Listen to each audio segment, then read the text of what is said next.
Oiê, aqui é a Cristina Aires e este é a Conexão Belém COP30. Todas as quartas-feiras teremos um encontro marcado para conversar sobre temas relacionados à COP30, Conexão Belém, que vai acontecer em novembro deste ano.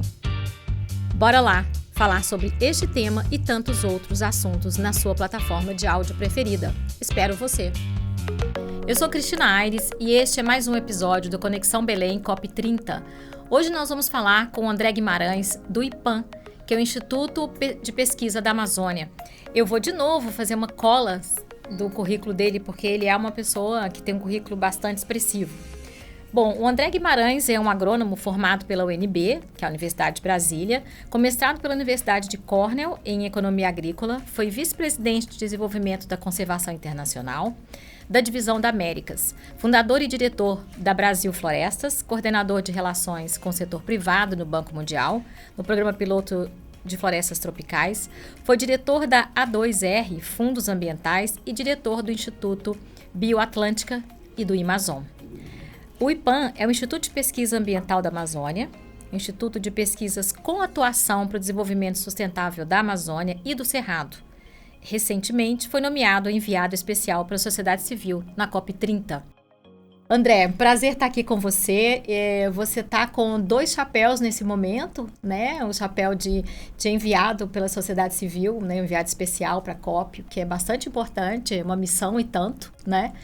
E também para o IPAM, que a gente já conhece há tantos anos e já vem trabalhando e conhece o trabalho de vocês há tantos anos, que é o Instituto de Pesquisa da Amazônia. Como que vocês estão vendo essa preparação? Como que o IPAM, e acho que também você podia falar um pouco sobre essa sua missão como enviado, como que vocês estão se preparando para a COP, que vai acontecer aí em Belém, na verdade? Vamos lá. Só lembrando, quer dizer, o IPAM é uma instituição paraense, né, que foi fundada em Belém há 30 anos atrás, então a gente tem uma responsabilidade, né, muito grande enfim, com a Amazônia, com o Pará, com Belém, que é a cidade que a gente foi criado. Nós temos vários colaboradores que ficam em Belém, inclusive, em torno de 15, 16 colaboradores que nós temos lá, temos um escritório, então essa COP está em alguma dimensão acontecendo na nossa casa, o que traz uma grande responsabilidade para o IPAM, em sendo uma instituição de pesquisa que trabalhou tanto e produziu tantos artigos científicos, enfim, caminhos de solução para a manutenção da integridade da Amazônia ao longo das últimas décadas. Então, esse é um momento ímpar em que não só o IPAM, obviamente, mas em que várias instituições de pesquisa, mas também instituições ativistas, instituições que mobilizam a sociedade civil, vão estar empenhadas em debater encontrar caminhos para solucionar né, o dilema climático que a gente vive no mundo hoje. Então, na verdade, essa COP ela é uma grande oportunidade em vários aspectos. Nós estamos falando aqui da comemoração dos 10 anos do Acordo de Paris, então isso significa que os países vão ter que reapresentar ou a tornar mais ambiciosas as suas NDCs, né, as suas contribuições nacionalmente determinadas que foram apresentadas em 2015. Então, essa é uma COP que guarda várias importâncias, eu diria assim. Ela é uma COP do aumento da ambição, ela é uma COP que acontece na Amazônia, importante dizer, não é uma COP da Amazônia, mas é uma COP na Amazônia, portanto a gente tem a oportunidade de mostrar, né, é uma vitrine para a Amazônia, para o mundo entender melhor o papel das florestas tropicais, da Amazônia inclusa, na produção de alimentos, na estabilização do clima do planeta, no conforto das pessoas, na produção de energia. Então, todos esses elementos que são os elementos centrais de uma conferência do clima, né? Eu falo de agricultura, produção de alimentos, energia, são objeto do debate, são objeto enfim, da própria convenção em si, de se buscar estratégias para mitigar esses problemas. Então, a COP de Belém, ela representa, eu diria, tem vários aspectos emblemáticos e que vão estar sendo debatidos e que vão estar podendo ser mostrados na conferência do clima. No que tange aos enviados especiais, nós somos um colegiado de aproximadamente 30 pessoas, há diferentes setores ali representados, né? Enfim, tem também os enviados geográficos, então representantes da Oceania, da África, dos Estados Unidos, da Europa, da América Latina, etc. Então é um colegiado de pessoas que conhecem muito bem os seus setores. Então, por exemplo, o professor Roberto Rodrigues, que é uma liderança do agronegócio, agronegócio, o Marcelo Brito, que hoje é o secretário do consórcio dos estados amazônicos, que está ali representando esses estados e as unidades subnacionais da Amazônia, e outros tantos, quer dizer, a nossa Cineia do Vale, que é representante, que é enviada para os povos indígenas, são todos setores da sociedade, regiões do planeta, temas que têm que estar sendo discutidos na Conferência do Clima. Então eu diria que foi muito acertada essa decisão do embaixador André Corrêa do Lago, presidente da COP,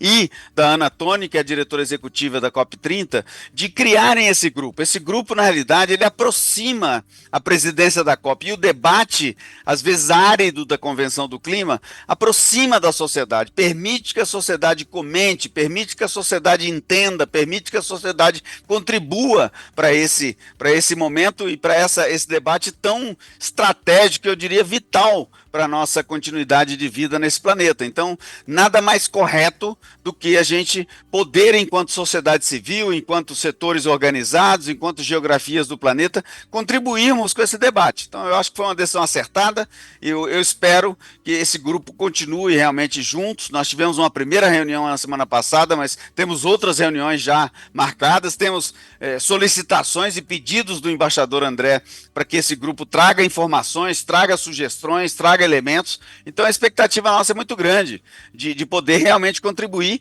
e principalmente de acelerar o passo. Nós estamos devagar, nós estamos pouco, enfim, ativos, pouco influência, temos pouca velocidade nesse processo da implementação da agenda de combate à mudança climática e a gente precisa de acelerar. Uma maneira de acelerar é aproximar a discussão, como eu disse, às vezes árida da sociedade, e é um pouco isso que esse grupo de enviados está tentando fazer. Muito bem, ótimo. Eu adorei essa ideia do grupo de trabalho. Não, eu já tinha ouvido pela Adriana Ramos, porque tem um enviado também da área indígena, né, da questão indígena, então eu já tinha ouvido falar sobre isso. E vocês vão a Bonn também? Alguns enviados vão, eu especificamente não vou, tá? Mas alguns enviados estarão lá em Bonn. Bonn é uma etapa importante, o que se chama do Substa, né? É um evento pré-COP, onde boa parte das negociações já acontece. Importante dizer que quanto mais acordos, quanto mais avançado o debate estiver, quando a gente chegar em Belém, melhor. Maior a probabilidade de em Belém se tomar decisões definitivas. Então, esse evento em Bonn, ele é um evento intermediário, mas que reúne os negociadores, reúne as lideranças dos países, para poderem, então, já fazerem pré-negociações. Então, é importantíssima, mais uma vez, a liderança do Brasil nesse processo. Ela é um evento que acontece em Bonn, mas ele acontece sob responsabilidade da presidência da COP30, que é brasileira. Então, a gente tem ali um momento, eu diria, chave para a construção dos acordos que precisam de derivar na COP30. Então, é um evento importante, alguns dos enviados participarão, mas é um evento mais focado nos negociadores, propriamente dito, para que os primeiros acordos, ou primeiras sinalizações de acordos surjam, para que se derive em Belém, realmente em soluções e em compromissos concretos. Muito bem, obrigada, André. Eu vi que o embaixador Corrêa do Lago também, nessa terceira carta, porque acho que ele já fez 3 cartas, né, para a COP, ele pretende realmente fazer com que as discussões em Bonn sejam o mais assertivo possível, né, para que chegue ao acordo, mas eu acho que a implementação do artigo 6 é bastante importante, né? Eu queria que você falasse um pouco sobre isso. Ele tem 3 pontos que eu achei interessantes, que o primeiro é reforçar o multilateralismo, que a gente já viu esse filme que a gente conhece tão bem, né, no regime climático, até do PPG-7 você também conhece essa história. Conectar o regime climático com a vida real das pessoas é um ponto que eu acho que já está talvez mais do que conectado.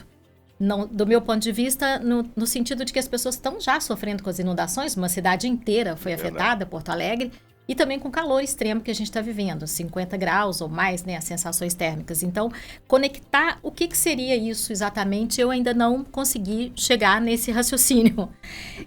Não é? Eu acho que tem 2 dimensões, tá? Em primeiro lugar, eu acho que é muito acertada essa trilogia, digamos assim, essas três prioridades colocadas pela presidência da COP, pelo embaixador Corrêa do Lago, né? Em primeiro lugar, a gente acelerar a implementação, ou seja, precisamos de fazer mais e mais rápido, né? Em segundo lugar, a gente né, valorizar e preconizar o multilateralismo, até porque não existe solução para o clima que seja individual. Não é um setor, não é um país, não é uma família, não é um indivíduo que vai resolver sozinho o problema. Nós temos que ter a coletividade trabalhando. Não por outra razão, a palavra mutirão tem sido utilizada muito, porque a gente sabe o que é um mutirão aqui no Brasil, que é trabalharmos juntos para um objetivo comum. Então, acelerar a implementação, valorizar o multilateralismo. E o terceiro ponto, que é esse ponto de aproximar mais da vida das pessoas, eu acho que tem duas dimensões nesse terceiro ponto. A primeira dimensão é a dimensão do risco. O que eu vou sofrer, o que eu estou sofrendo enquanto indivíduo, enquanto família, tá? Por conta das mudanças climáticas. Então eu estou tendo que gastar mais com ar-condicionado, eu estou tendo que gastar mais com energia elétrica, eu estou tendo que me precaver de acidentes que possam acontecer, porque eu moro na beira-mar, eu moro enfim, próximo a rios que podem ter enchentes, eu moro numa região que pode ter seca, então isso tudo representam riscos e torna as pessoas ficam apreensivas com isso. Essa é uma dimensão da aproximação da agenda climática com o dia a dia das pessoas. A outra dimensão é o que eu posso fazer. É a pergunta que todo mundo deve estar se fazendo. Qual contribuição que eu posso dar indivíduo? Qual a contribuição que a minha família pode dar enquanto pequeno coletivo? Então, eu acho que tem essa dimensão importantíssima, porque a gente, enquanto ser humano, observa o risco, mas automaticamente a gente está procurando a solução. E eu acho que esse tipo de indagação da sociedade é importante. Tá? Então, coisas como: vamos rever os nossos padrões de consumo, vamos fazer opções mais acertadas. Se eu posso utilizar um combustível no meu carro que é mais eficiente, menos emissor, eu vou então optar por um modelo de transporte que seja menos emissor, né? Se eu tenho a possibilidade de utilizar transporte público, eu uso transporte público. Se eu tenho a possibilidade de comprar produtos da cesta básica ou da minha alimentação próximos à minha casa, é melhor, porque se eu comprar longe, vem queimando diesel à distância. Então, são todas decisões que o indivíduo pode tomar, no seu dia a dia, no supermercado, na farmácia, no posto de gasolina, ou na hora de comprar um carro, ou na hora de deixar o carro na garagem para tomar um ônibus ou um metrô. Essas decisões do dia a dia têm um impacto enorme, negativo potencialmente, mas também potencialmente positivo. Então, eu acho que essa proposta, essa prioridade colocada pela presidência da COP30 de aproximar mais o debate das pessoas, eu acho que ajuda, inclusive, a gente ter mais esperança. Porque se a gente ficar só no lugar do pânico, do medo, da apreensão, a gente fica imobilizado. Então, nós temos que ter caminhos. A COP30 tem a obrigação de oferecer para a sociedade global esperança, né, um caminho de solução. E há vários caminhos de solução, há vários níveis de interferência nesse caminho da solução, inclusive o nível do indivíduo, como eu citei agora há pouco. Então a gente está num momento delicado, sim, as pessoas estão sofrendo, estão com medo, estão apreensivas, mas há caminhos. Entende? Há soluções. Os países têm que tomar suas medidas? Sim, esse é o âmbito da convenção. Mas as empresas têm também o que fazer, os indivíduos têm também o que fazer. E, né, tocando no seu primeiro ponto da conversa, que é o artigo 6º, né, do Acordo de Paris, esse é um artigo extremamente importante, porque ele é um artigo que rege as trocas de emissões de carbono. Há alguns setores, tá? Vou pegar um exemplo aqui, o setor da aviação civil. O setor da aviação civil é um setor que está crescendo, tem muito mais gente viajando hoje do que tinha há 10 anos atrás, do que tinha 20 anos atrás. Então é um setor que está em franco crescimento. Nós não estamos próximos de termos aviões a eletricidade, aviões elétricos ou aviões a energia solar. Essas tecnologias estão sendo desenvolvidas sim, há um grande investimento, inclusive das companhias de aviação e de outros setores em combustíveis alternativos para a aviação, mas nós ainda estamos distantes, talvez 10 anos, talvez 20 anos, da solução definitiva para esse setor. Portanto, por algum tempo, esse setor ainda continuará emitindo carbono. Então, como é que nós podemos reduzir a pegada desse setor, sabendo que ele está aumentando e crescendo e vai aumentar no futuro as emissões? Talvez mitigando de alguma forma, talvez fazendo projetos em outras regiões que sequestrem o carbono, através da restauração de florestas, por exemplo. Então, as florestas, a recuperação florestal, melhor dizendo, pode ajudar a indústria da aviação a cumprir os seus compromissos na espera de tecnologia que possa né, resolver em definitivo o problema. E assim outros setores também que vão demandar mais tempo para achar suas equações. Então, o artigo 6º do Acordo de Paris, ele permite essas trocas de créditos de carbono, o que, por sua vez, poderá acomodar setores que ainda serão emissores por algum tempo, dentro de uma estratégia de entortar a curva das emissões para baixo e de acelerar o processo de redução de emissões de carbono na atmosfera. Ótimo, muito bem. E já que vocês estão aí em Belém, né, vocês têm toda essa responsabilidade, como que você vê essa estrutura que está sendo montada em Belém para que a COP aconteça fisicamente, verdadeiramente? Né, porque muito está se falando, né, sobre isso, sobre os altos preços, como aconteceu no Rio também, com as 2 outras conferências. Como que você vê essas acomodações, essas demandas que têm existido e como que a cidade vai lidar com isso, né? Qual que é o legado que isso pode trazer para a Amazônia?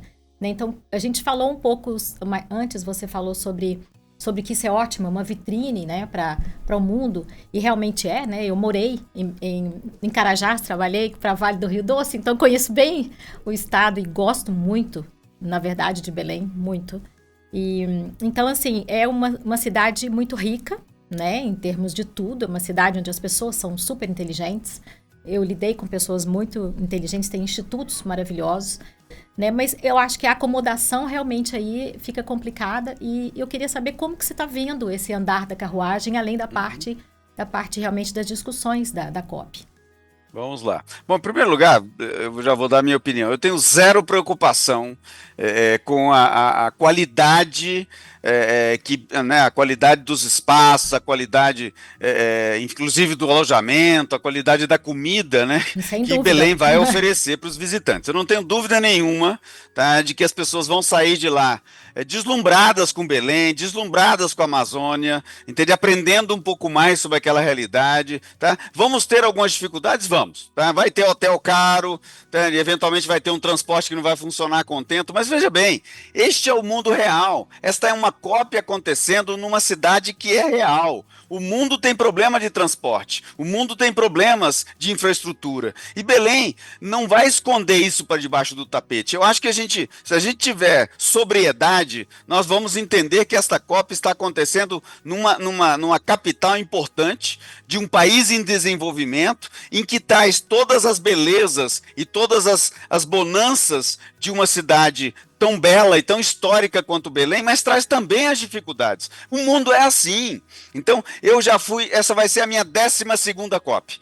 Tá? Eu nunca fui a uma COP em que não reclamassem da comida, do transporte, do hotel caro, da casa ruim, do buraco na rua, enfim, bandidinho ali que bateu carteira. Toda COP tem um problema. Sim, as últimas humano, conferências, né, que nós tivemos foram em países de alta renda, né? Tivemos COP em Dubai, tivemos COP no Azerbaijão, entende? Então, aquelas conferências do clima, honestamente, aqueles lugares não representam a média da humanidade, não representam a média das nações que estão discutindo. Então, eu acho que Belém, ao contrário do que se está falando, ela vai apresentar para o mundo, na realidade, é realidade. Ela vai apresentar para o mundo é verdade. E a verdade do mundo não é tão bela quanto a gente pinta, entende? Em países desenvolvidos. Então, acho que vai ser uma COP, não só, eu tenho absoluta convicção de que o Estado brasileiro, o governo federal, o governo do Estado do Pará está fazendo esforços hercúleos para poder adaptar a cidade, para poder modernizar os seus equipamentos urbanos, para bem atender essas pessoas.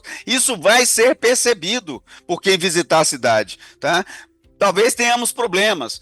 Não há COP sem problemas. Agora, esses problemas que eventualmente nós vamos ter em Belém, vai, na minha opinião, trazer um senso de realidade para aquelas pessoas que estão ali negociando. E ao trazer esse senso de realidade, talvez a gente sensibilize os líderes e os negociadores para acelerar esse passo. Tá? Fazer uma COP numa cidade totalmente preparada, com estrutura de turismo, não tensiona ninguém.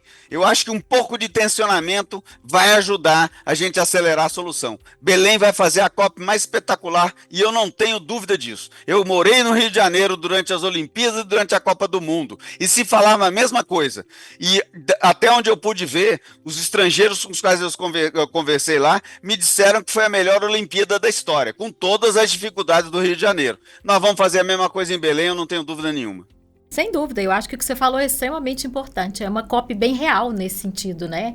E espero e tomara realmente que esses líderes possam se, né, observar esses fatos e possam se conscientizar realmente, porque é isso que se precisa, né? De dar passo e Exatamente. dar velocidade a essa COP que já vem há tantos anos aí, e agora a gente já não tem mais esses anos todos. Né? É Daqui a. verdade. Não, a gente já não tem mais O tempo continua o correndo, né? tempo urge, o tempo continua correndo.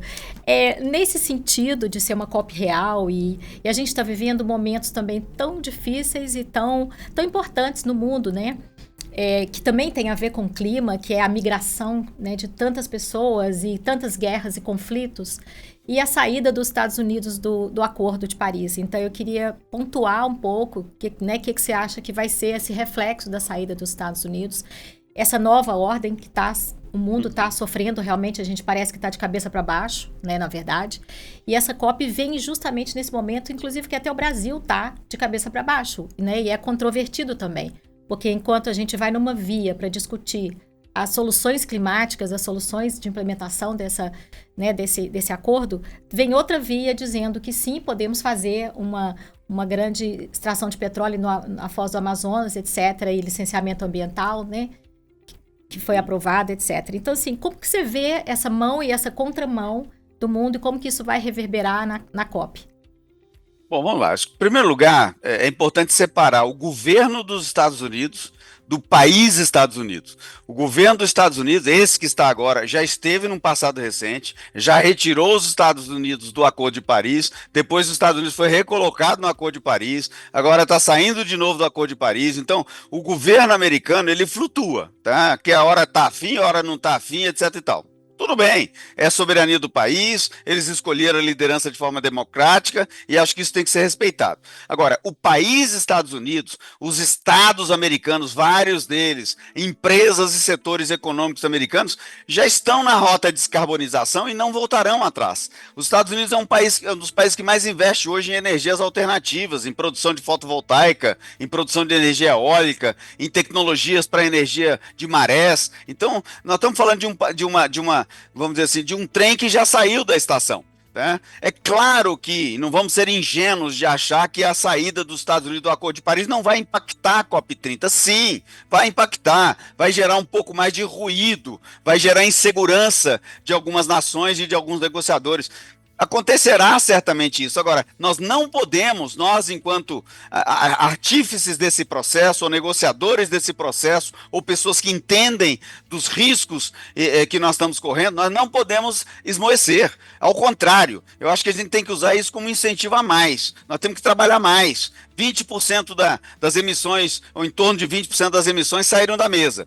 Né, que são os Estados Unidos. Então, uma parte disso continua na mesa, que são as empresas, que são os Estados americanos. Então, eu acho que é importante, nesse momento agora, sim, a gente, sem ingenuidade, observar os riscos dessa saída e observar, enfim, alguma contaminação que isso possa gerar em algumas nações, mas isso não pode diminuir o nosso apetite e o nosso compromisso com encontrar caminhos. Tá?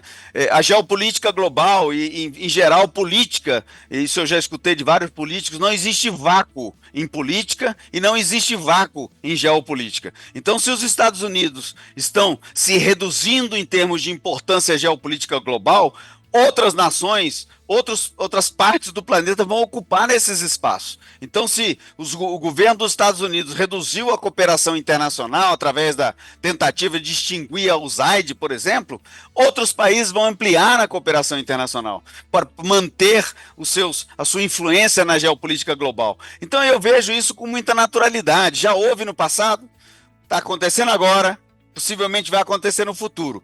Nós estamos falando de uma trajetória que tem 30 anos ou mais, que é a trajetória da Convenção do Clima das Nações Unidas, e essa trajetória persiste. Nós temos metas para 2030, temos meta para 2040, temos meta para 2030. Governos vêm e vão. Mas o desafio climático continua. E a gente, então, que tem compromisso e que continua entendendo que essa é uma prioridade para o planeta, temos que seguir conversando.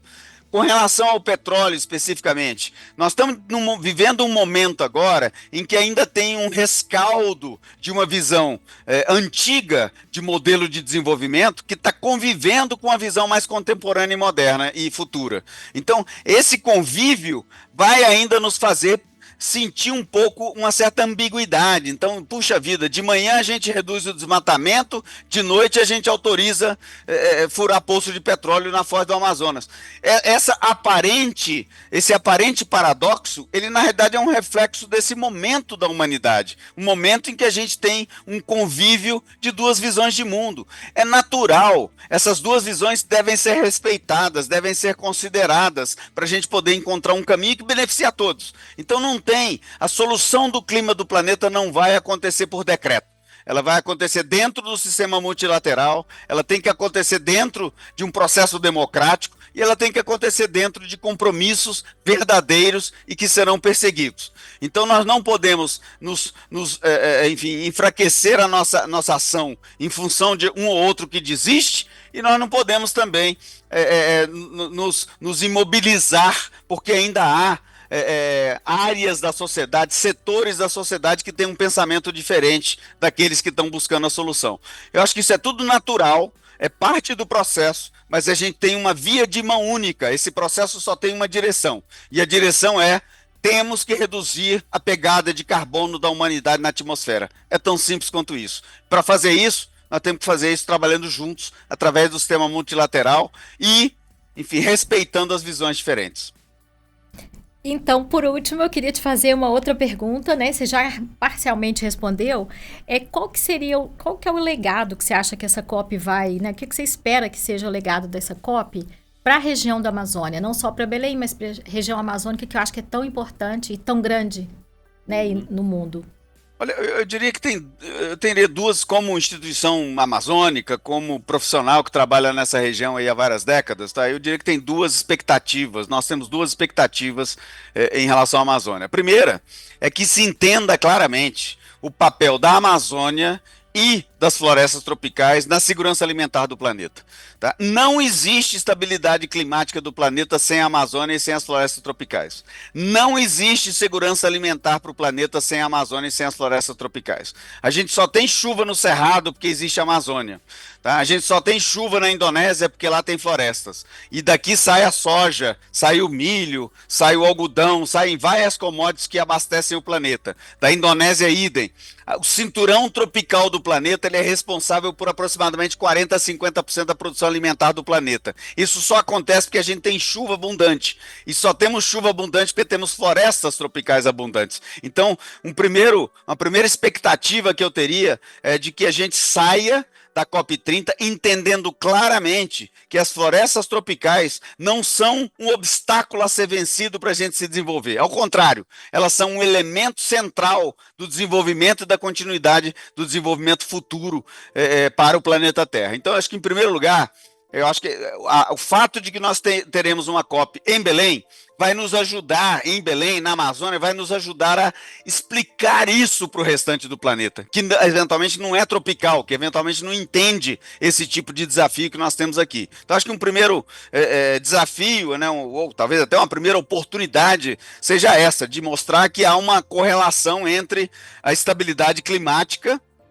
a produção de alimentos e a manutenção da cobertura vegetal das florestas tropicais. Acho que isso num primeiro lugar. E acho que em segundo lugar também, eu acho que é importante que essa COP confirme e fortaleça a liderança brasileira na agenda climática e na agenda ambiental do planeta Terra. Tá? Nós não somos significantes do ponto de vista militar, nós não somos tão impactantes do ponto de vista do comércio internacional, somos do ponto de vista de produção de alimentos e do comércio de alimentos, mas na escala global de comércio, nós temos uma participação relativamente pequena. Agora, na agenda ambiental, nós somos respeitados, nós somos lideranças e nós somos seguidos, inclusive por nações desenvolvidas. Então, eu espero que essa COP sirva também para reafirmar essa liderança brasileira, porque o Brasil precisa liderar o mundo. O mundo pede essa liderança brasileira. O mundo ficou feliz com a mudança que nós tivemos na liderança do país nos últimos anos, porque o país voltou,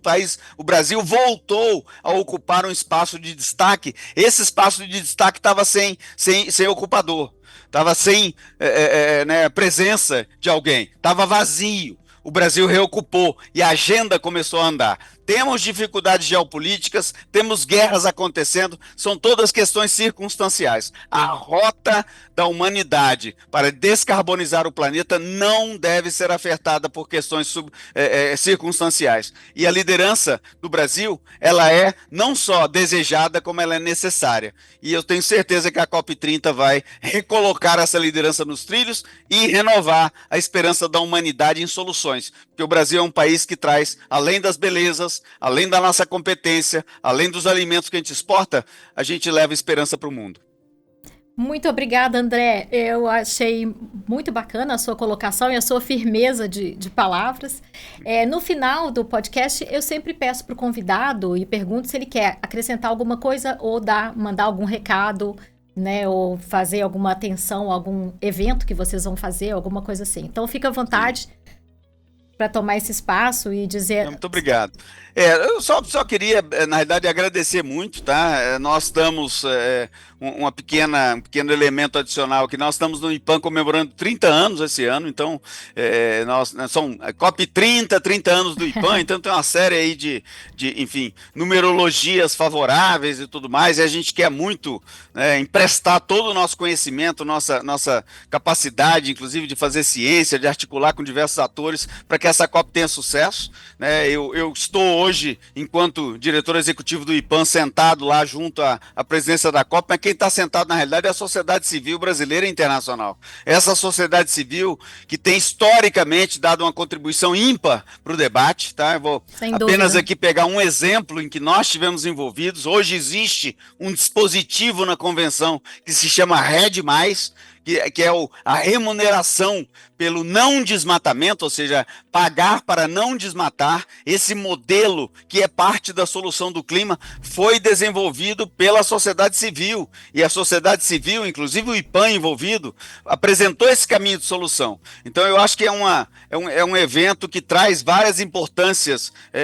Nós falamos aí da questão emblemática da floresta, do fato de ser em Belém, né, da liderança brasileira, mas eu queria finalizar aqui destacando também a importância da sociedade civil, tanto no debate, quanto na apresentação de soluções, quanto na mobilização da sociedade. Então, eu fico, mais uma vez, muito gratificado ao embaixador André pela oportunidade de levar a voz da sociedade civil de uma forma mais articulada e eloquente para contribuir com o processo. Mas a sociedade civil, tendo voz ou não tendo voz oficial, continuará apontando o problema e buscando soluções, que eu acho que é o que a gente precisa hoje no mundo. Sem dúvida, André, muito obrigada pelas suas palavras e muito obrigada por ter participado desse podcast. Espero que a gente se veja em outras ocasiões e continue essa conversa tão boa. Absolutamente. Né? Muito obrigado pela oportunidade, Cristina. Vamos em frente, Sim. Trabalhemos juntos. Exatamente. Espero que essas palavras aqui cheguem para muitas pessoas e inspirem muitas pessoas a andarem adiante. Nós temos só um caminho único para seguir, que é o caminho de descarbonizar o planeta. A gente sabe fazer, Sim. Nós precisamos de acelerar o passo. Exatamente. Obrigada, André. Um prazer abraço. falar com você. Com você Até também. Tchau. Tchau, tchau. Terminamos mais um episódio do Conexão Belém COP30. Espero que vocês tenham gostado. Lembrando que temos um encontro marcado todas as quartas-feiras. Acompanhe a gente na sua plataforma preferida e acione as notificações. Então prepara o seu café e vem com a gente.